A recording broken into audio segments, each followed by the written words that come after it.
ప్రభుత్వ యంత్రాంగంది, like municipality అనుకో.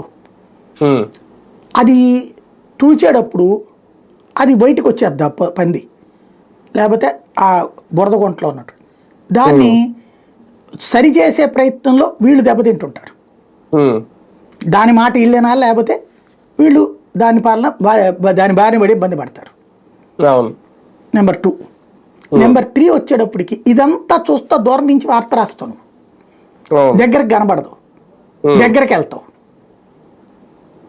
ఆ బురద ఎట్ట ఇదిలిస్తుంది, అది మన మీద పడుతుంది. నువ్వు తుడుచుకుంటావు, తెల్ల ప్యాంటు తెల్ల షర్ట్ వేసుకెళ్తావు. నువ్వు జర్నలిజం అంటే తెల్ల ప్యాంటు తెల్ల షర్టుది నువ్వు వేసుకుంటావు, కానీ ఈ బురదంతా నీ మీద పడిందంతా దులుపుకుంటావు తప్పించి మచ్చలు అట్టగే ఉంటాయి.